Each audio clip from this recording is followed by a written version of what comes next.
Pakistan hydro electric central labour union Charsadda نے check کے ذریعے بینک سے تنہا کے حکومتی فیصلے کے خلاف احتجاجی مظاہرہ کیا۔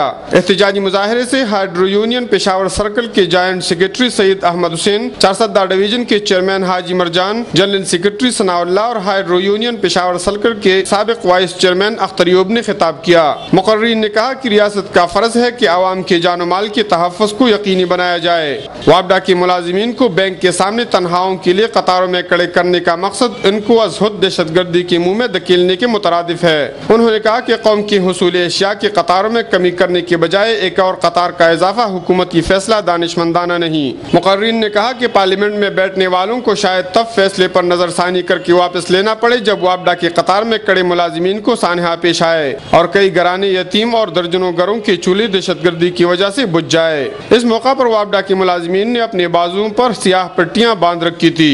انہوں نے پے اینڈ پینشن کمیٹی کی رپورٹ کے مطابق تنخواہوں میں اضافے کا بھی مطالبہ کیا۔ کیمرہ مین ضیاء محمد کے ساتھ کفایت اللہ، اے نیوز، چارسدہ۔